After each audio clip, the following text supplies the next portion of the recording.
வணக்கம். இன்றைய முக்கிய செய்திகள். கிறிஸ்தவர்களின் முக்கிய விழாக்களில் ஒன்று கல்லறை திருவிழாவாகும். முன்னோர்களுக்கு அஞ்சலி செலுத்தும் விதமாக புதுச்சேரியில் உள்ள அனைத்து கிறிஸ்தவ கல்லறைகளில் சிறப்பு பிரார்த்தனை மற்றும் கல்லறைகளை அலங்கரித்து பொதுமக்கள் வழிபடுவது வழக்கம்.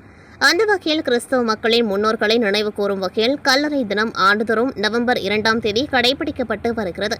இதனை ஒட்டி இன்று புதுச்சேரியில் உப்பளம், முத்தியால்பேட்டை, உழவர்கரை, வெள்ளினூர், அரியங்குப்பம் உள்ளிட்ட பல்வேறு பகுதிகளில் உள்ள கல்லறை தோட்டங்களில் கிறிஸ்தவர்கள் பூக்களை கொண்டு கல்லறையை அலங்கரித்து மெழுகுவர்த்தி ஏந்தி குடும்பத்துடன் சிறப்பு வழிபாடு நடத்தினார்கள்.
கல்லறை திருநாளான இன்று நாடு முழுவதிலும் இறந்த முன்னோர்களின் ஆன்மாக்கள் போன ஜென்மத்தில் தெரிந்தோ தெரியாமலோ செய்த பாவங்களிலிருந்து பாவ மன்னிப்பு என்கின்ற விடுதலை பெற்று இறைவனிடத்தில் மோட்சம் அடைவதற்கான நிகழ்வாகும்.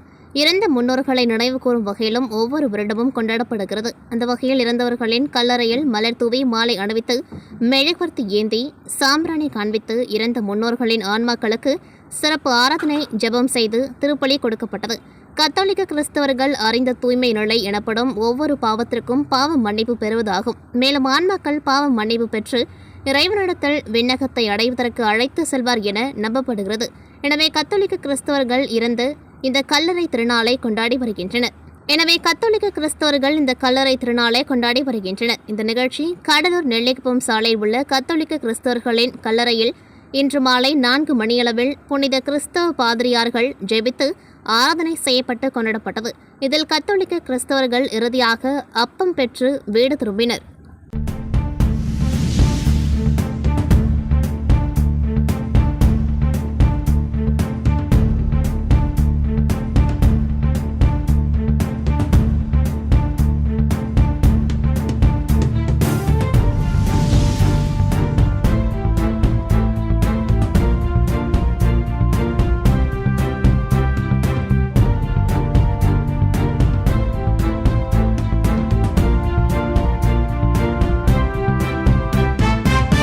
புதுச்சேரி நேரு வீதியில் பழமை வாய்ந்த குபேர் அங்காடி என்ற பெயரில் பெரிய மார்க்கெட் செயல்பட்டு வருகிறது. இங்கு 572 நிரந்தர கடைகள் மட்டுமின்றி ஏராளமான அடிக்காசு கடைகளும் உள்ளன. காய்கறி, பழம், மீன், இறைச்சி, ஜவுளி, பாத்திரம், அலங்கார பொருட்கள் என தனித்தனி பிரிவாக கடைகள் அமைந்துள்ளன. மார்க்கெட் கட்டி பல ஆண்டுகள் ஆவதால் கட்டிடம் மிகவும் சேதமடைந்துள்ளது. இதனால் ஸ்மார்ட் சிட்டி திட்டத்தின் கீழ் ரூபாய் 54 கோடி செலவில் பெரிய மார்க்கெட்டை முழுவதுமாக அடித்துவிட்டு புதிதாக கட்டுவதற்கு 2 ஆண்டுகளுக்கு முன்பு அரசு முயற்சி மேற்கொண்டது.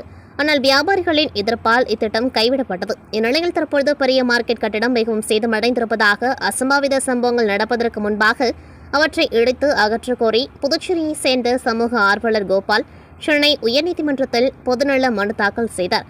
மனுவை விசாரித்த நீதிமன்றம் புதுச்சேரி நகராட்சி ஆணையர் மற்றும் அதிகாரிகளை அழைத்து பழுதடைந்துள்ள கட்டிடங்களை உடனடியாக இடித்து அகற்ற உத்தரவிட்டது. அதன் பேரில் புதுச்சேரி நகராட்சி மூலம் முதற்கட்டமாக பெரிய மார்க்கெட், இறைச்சி விற்பனை பகுதிகளில் உள்ள பழுதடைந்த கட்டிடங்களின் 51 கடைகள் கடந்த சில நாட்களுக்கு இடிக்கப்பட்டது. அதற்கு வியாபாரிகள் எதிர்ப்பு தெரிவித்தனர். அதனைத் தொடர்ந்து நகராட்சி அதிகாரிகள் வியாபாரிகளுடன் பேச்சுவார்த்தை நடத்தி உயர்நீதிமன்ற உத்தரவின்படி இடிப்பதாக தெரிவித்தனர். மேலும் புதிதாக கடைகள் கட்டப்பட்டு தற்பொழுது இருப்பவர்களுக்கே மீண்டும் கடைகள் ஒதுக்கப்படும் என தெரிவித்தனர். இதையடுத்து வியாபாரிகள் சமாதானம் அடைந்தனர். இந்நிலையில் பெரிய மார்க்கெட், நேரு வீதி பகுதியிலும் காந்தி வீதி சந்திப்பிலும் முதல் மாடி கடைகள் மிகவும் சேதமடைந்துள்ளன. அந்த கடைகளை காலி செய்யுமாறு நகராட்சி அதிகாரி நேற்று மாலை கடைக்காரர்களிடம் கூறியதாக தெரிகிறது. இதனால் அதிர்ச்சியடைந்த வியாபாரிகள் அனைவரும் மார்க்கெட்டில் மணிக்குண்டு அருகே இரவு ஒன்று கூடி ஆலோசனை கூட்டம் நடத்தினர்.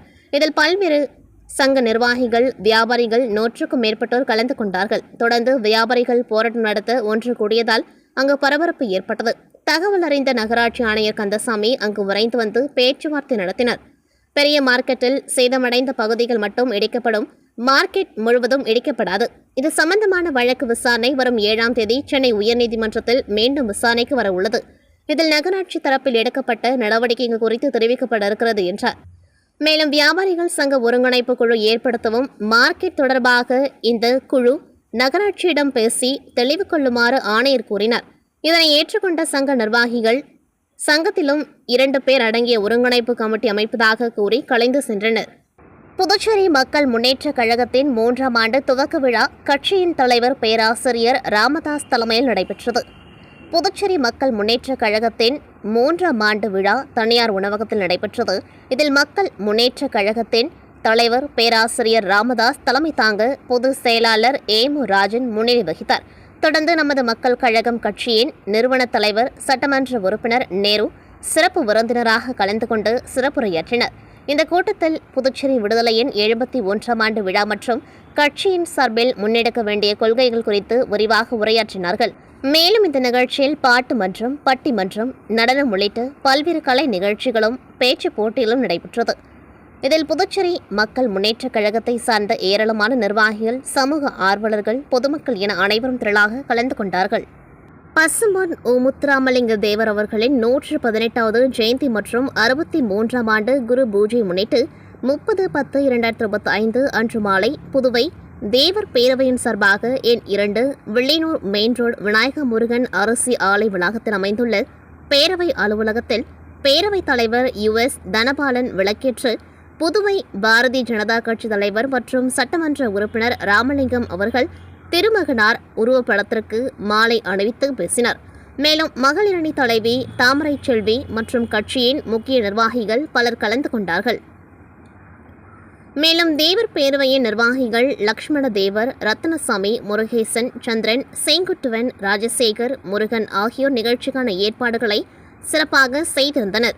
மேலும் தேவர் குரு பூஜை முன்னிட்டு புதுவை நோனாங்குப்பத்தில் அமைந்துள்ள உதவும் கரங்கள் மறுவாழ்வு இல்லத்தில் உள்ள பெற்றோர்கள் இல்லாத குழந்தைகள் அனைவருக்கும் அன்றிரவு அசைவு விருந்து வழங்கப்பட்டது.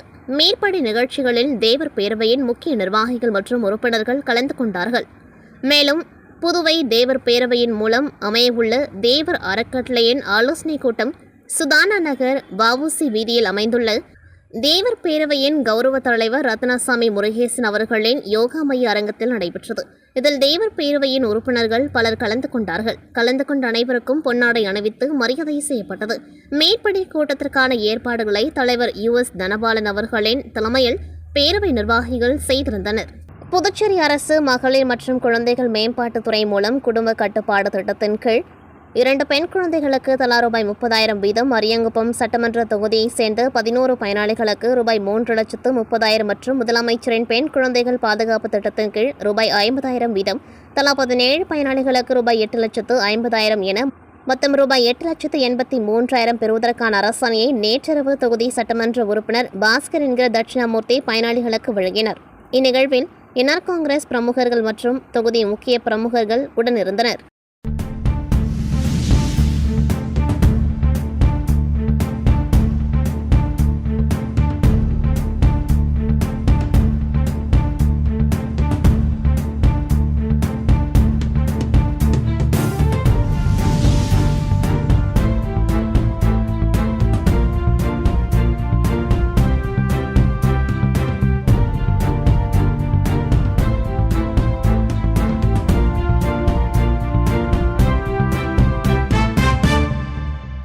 மாவீரன் வரணகுலத்தான் அவர்களை இந்திய பிரதேசத்தின் முதல் சுதந்திர போராட்ட வீரராக அறிவித்தமைக்கு மத்திய அரசுக்கும் பாரத பிரதமர் நரேந்திர மோடிக்கும் நன்றி தெரிவிக்கும் நிகழ்ச்சி புதுச்சேரி வாழைக்குளம் அருள்மிகு செங்கேணியம்மன் கோவில் மண்டபத்தில் நடைபெற்றது.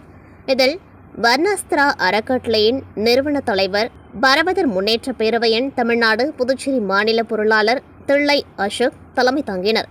பாரத முன்னேற்ற பேரவைத் தலைவர் டாக்டர் தயாளன் முன்னிலை வகித்தார். பேராசிரியர் ராம ஸ்ரீனிவாசன் மற்றும் சமூக சேவகர் நாகை காளியம்மாள் அவர்கள் சிறப்புரையாற்றினர். சிறப்பு அழைப்பாளர்களாக புதுச்சேரி மாநில பாஜக தலைவர் முன்னாள் சட்டமன்ற உறுப்பினர் VP ராமலிங்கம் மற்றும் நாகை மாவட்ட பாஜக தலைவர் விஜயேந்திரன் அவர்களும் மற்றும் பலர் சிறப்பு அழைப்பாளர்களாக கலந்து கொண்டார்கள்.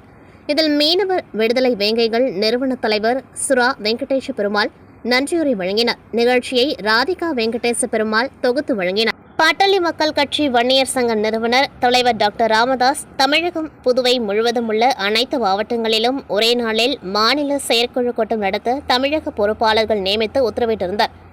அதன் அடிப்படையில் பாட்டாளி மக்கள் கட்சி மாநில செயற்குழு கூட்டம் மற்றும் வன்னியர் நிர்வாகிகள் அறிமுக கூட்டம் புதுச்சேரி கவுண்டர்பாளையத்தில் உள்ள அன்சாரி துரைசாமி உள்ளரங்கத்தில் பாமக மாநில அமைப்பாளர் கணபதி தலைமையிலும் வன்னியர் சங்க புதிய தலைவர் நரசிம்மன், தேர்தல் பணிக்குழு தலைவர் கிருஷ்ணராஜ், மாநில பொருளாளர் முகமது யூனஸ், பாமக ஆலோசகர் இளங்கோவன், சமூக முன்னேற்ற சங்க ஆலோசகர் சம்பந்த முன்னிலையில் நடைபெற்ற கூட்டத்தில் தமிழக பொறுப்பாளராக தலைமை நிலைய செயலாளர் முன்னாள் சேர்மன் அன்பழகன் மற்றும் மாநில மகளிர் சங்க செயலாளர் வழக்கறிஞர் ரஞ்சனா ஆகியோர் கலந்து கொண்டு சிறப்புரையாற்றினர். தொடர்ந்து புதிதாக வன்னியர் சங்க மாநில தலைவராக நரசிம்மன், வன்னியர் சங்க மாநில செயலாளர் ஹரி என்கின்ற துரைசாமி ஆகியோர் பொறுப்பேற்றுக் கொண்டார்கள். அவர்களுக்கு தொண்டர்களும் நிர்வாகிகளும் வாழ்த்துக்கள் தெரிவித்தனர். இந்த செயற்குழு கூட்டத்தில் பல்வேறு தீர்மானங்கள் நிறைவேற்றப்பட்டது. அதன்படி பாட்டாளி மக்கள் கட்சிக்கு புதிய செயல் தலைவராக ஸ்ரீ காந்தி ராமதாஸ் அவர்களை நியமனம் செய்த பாமக நிறுவனர் தலைவர் மருத்துவர் ராமதாஸ்க்கு செயற்குழுவின் நன்றி தெரிவிக்கப்பட்டது. மேலும் வருகின்ற 2026 சட்டமன்ற தேர்தலை எதிர்கொள்வதற்காக வெற்றி பெறும் தொகுதிகளை தேர்ந்தெடுத்து அதற்கான பணிகளை நாம் செய்து வரும் சூழலில் அந்த பணிகளை தீவிரப்படுத்தும் வகையில் தொகுதி அமைப்பு விடப்பட்ட பூத் கமிட்டிகள் அமைப்பது என தீர்மானிக்கப்பட்டது. தொடர்ந்து ஆளும் கூட்டணி கட்சியில் நடைபெறும் அதிகார போட்டியால் இந்த ஆட்சி எப்பொழுது வேண்டுமானாலும் கவிழும் சூழ்நிலையில் உள்ளது. அப்படி ஒரு சூழ்நிலை ஏற்பட்டால் பாட்டாளி மக்கள் கட்சி எந்நேரத்திலும் தேர்தலை சந்திக்க தயாராக உள்ளதாக தெரிவிக்கப்பட்டது. மேலும் மின்கட்டண உயர்வு, ப்ரீபெய்ட் மின் மீட்டர் பொருத்துவது ஆகிய செயல்களை மின்துறையை தனியார்மயமாக்கும் முயற்சியாகவே பாமக கருதுகிறது. ஆகவே இந்த அரசு அத்தகைய செயலை உடனடியாக நிறுத்த வேண்டும், இல்லையென்றால் மக்களை திரட்டி போராட்டத்தில் ஈடுபடும் என்றும் புதுச்சேரி மாநிலத்தில் பாட்டாளி மக்கள் கட்சி நிறுவன தலைவர் மருத்துவர் ராமதாஸை அழைத்து மாநில பொதுக்குழு கூட்டத்தை சிறப்பாக நடத்துவது உள்ளிட்ட பல்வேறு தீர்மானங்கள் நிறைவேற்றப்பட்டது. சபரிமலை ஐயப்பன் கோவிலில் மண்டல பூஜை மற்றும் மகர திருவிளக்கு பூஜை ஆகிய திருவிழாக்களை முன்னிட்டு புதுச்சேரி மற்றும் காரைக்கால் பகுதிகளில் இருந்து சபரிமலைக்கு பக்தர்களின் பயன்பாட்டு தேவைக்கு ஏற்ப கூடுதலாக சிறப்பு பேருந்துகள் இயக்க வேண்டும்.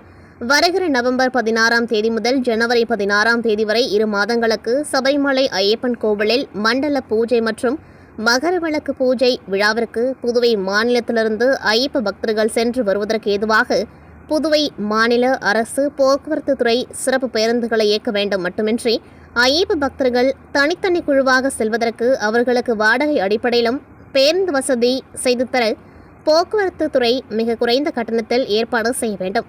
அதற்கான சிறப்பு இணையதளம் மூலம் பக்தர்கள் பதிவு செய்து பயன்படுத்திக் கொள்ள ஆவணம் செய்ய வேண்டுமென்று பொதுமக்கள் சார்பாக கேட்டுக்கொள்கின்றோம். இது சம்பந்தமாக புதுவை மாநில போக்குவரத்து துறை செயலாளர், போக்குவரத்து துறை ஆணையர் ஆகியோருக்கு கோரிக்கை மனு அனுப்பப்பட்டுள்ளது. இத்துடன் செய்திகள் நிறைவடைகின்றது. நன்றி, வணக்கம்.